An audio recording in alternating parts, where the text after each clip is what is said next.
What does it really cost to retire in Huntsville, Alabama? That's what I'm going to share with you today. As you transition into living off fixed income and your savings, it's critical to know what your monthly expenses will be.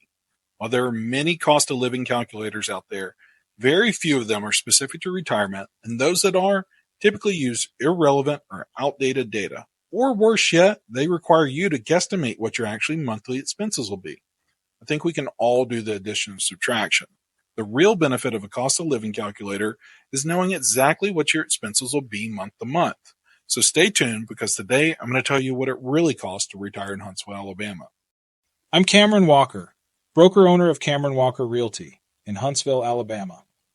My team and I have helped dozens of individuals and families retire to Alabama.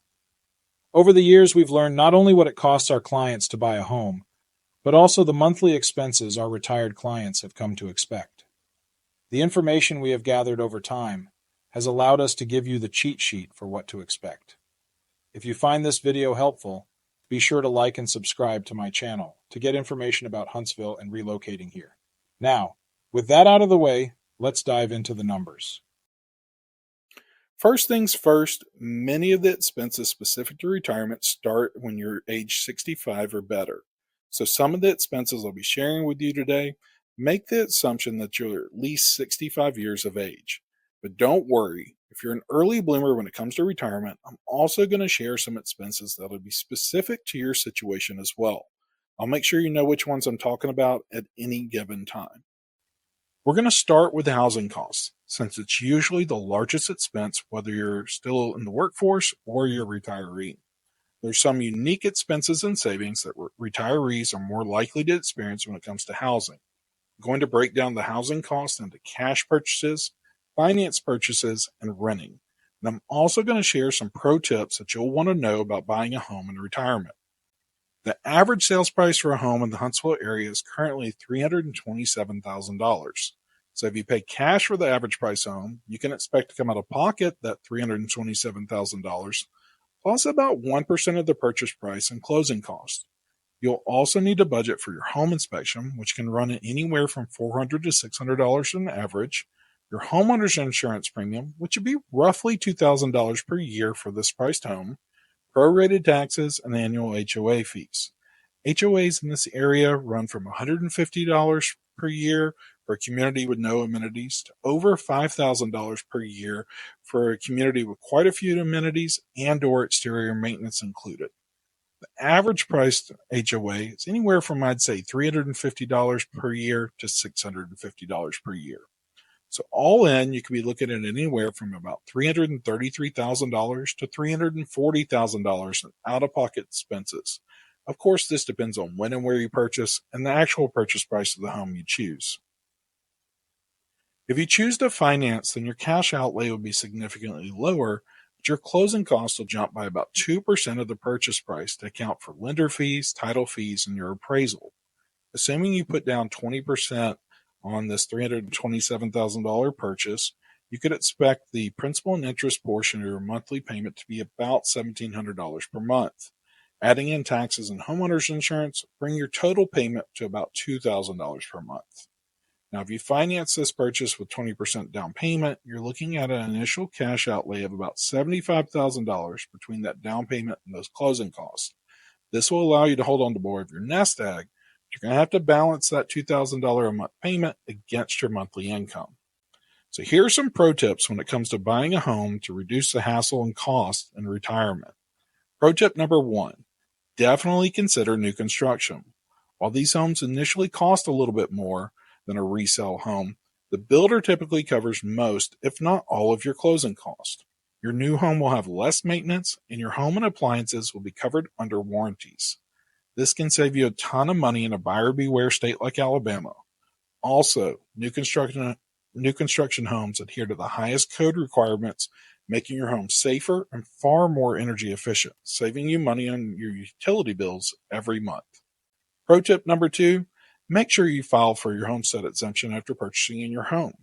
In Alabama, the homestead exemption cuts your annual property taxes in half for your primary residence. You'll also get an additional discount if one of the homeowners is at least 65 years of age, And it's possible to get an exemption from all of your property taxes if you have 100% permanent disability. Pro tip number 3. If you plan to finance your home purchase, then you need to talk to a mortgage professional sooner rather than later. Banks like to see consistent income, and knowing that the source and amount of your income is likely to change in the near future can give them some heartburn when it comes to financing your home purchase.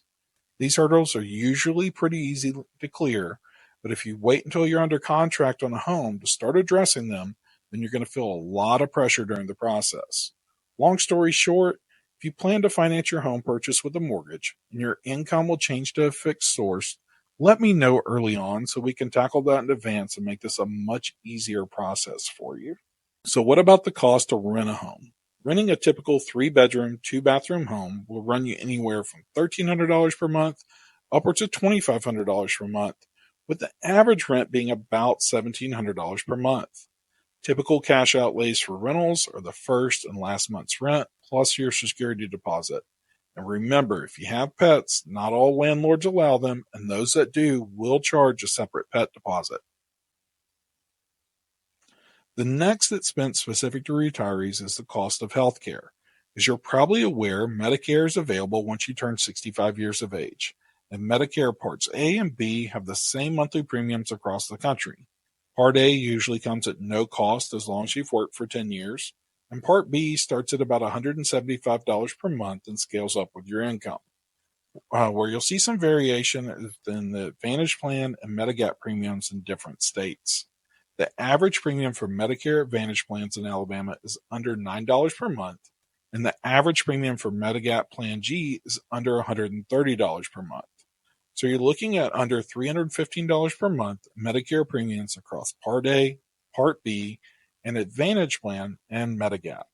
Now remember, these monthly premiums are per individual, so with a household of 2, you'll want to double them when considering your monthly budget.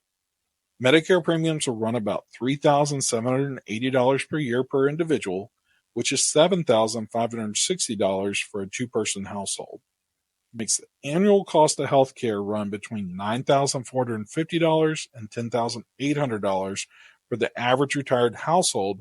Once we factor in Medicare premiums make up about 70 to 80% of annual healthcare costs for the average retiree. So before jumping into some of the other more common expenses like groceries, utilities, transportation, and costs for leisure activities, I want to take a moment to talk about the other side of the equation specific to retirees, namely income and the tax consequences of retiring in Alabama.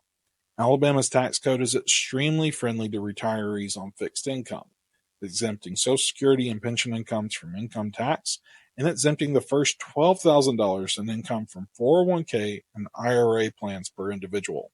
That last exemption jumps by $6,000 per year until the year 2026, when the first $24,000 in 401k and IRA income is exempted from state income taxes per individual. There's a lot of outdated information online when it comes to tax exemptions for retirement income in Alabama. So I took a much deeper dive into this topic on another recent video, which I'll link above. If videos like these are what you're looking for, then subscribe to my channel.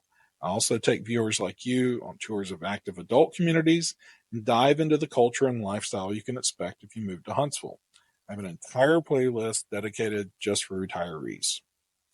For those of you who may be moving here while working remotely and haven't fully retired, or you may be planning on taking a part-time job in retirement, it's important that you know Alabama does tax regular employment income.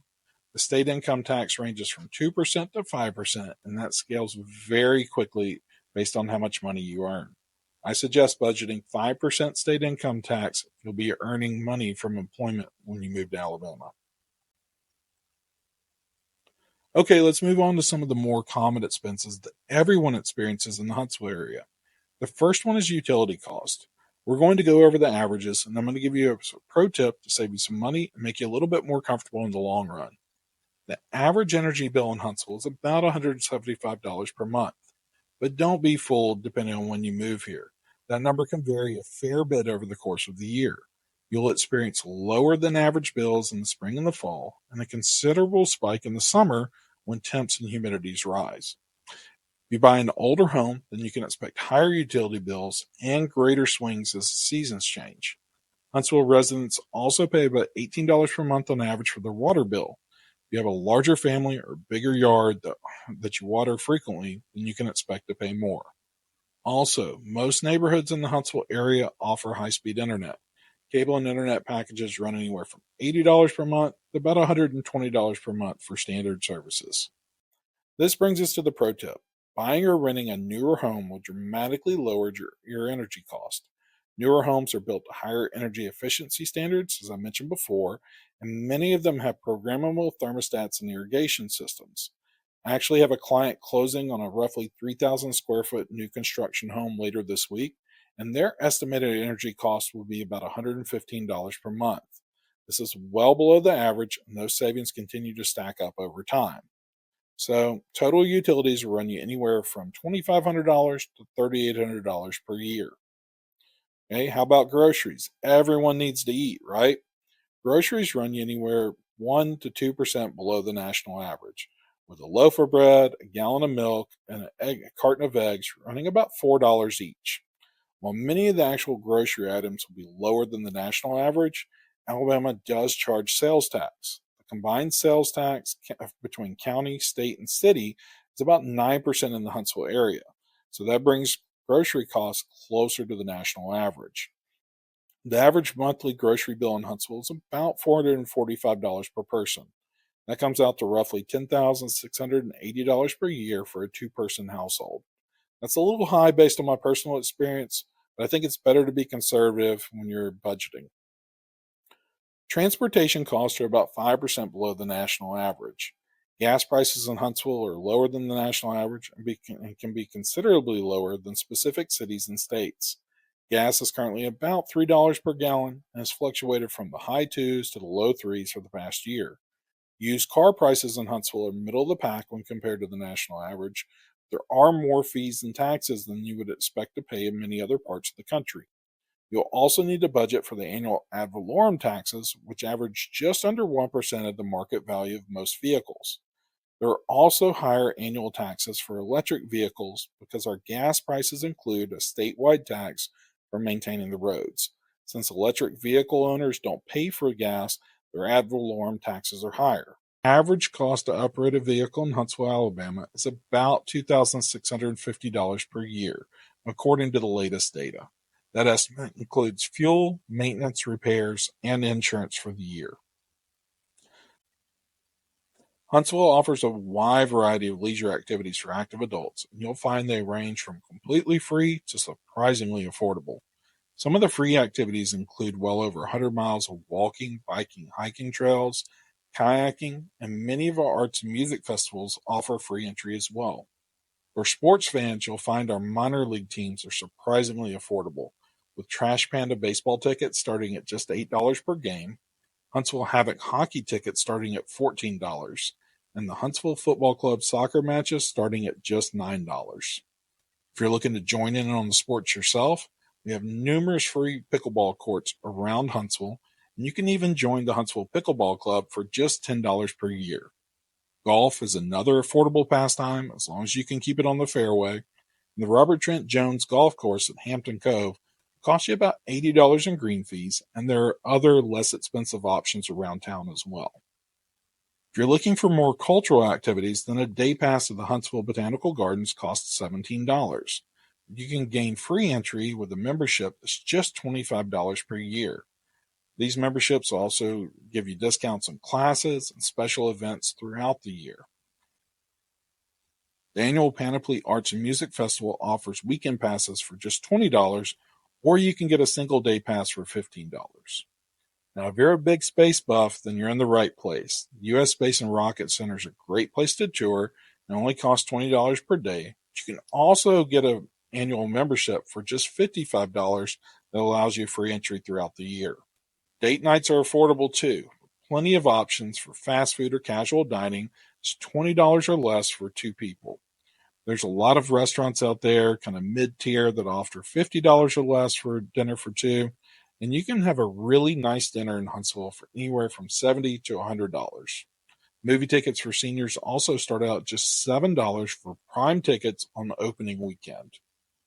All right, we just scratched the surface for leisure activities. There's so much more that Huntsville have to offer. So to answer the question we started with, what does it really cost to retire in Huntsville? I'd say budgeting $50,000 to $55,000 on the low end, up to about $75,000 on the high end. It's going to give you a nice, comfortable lifestyle, depending on whether you're a family of one or two when you retire to Huntsville. If you've got questions, always feel free to reach out. Remember to subscribe to my channel for more.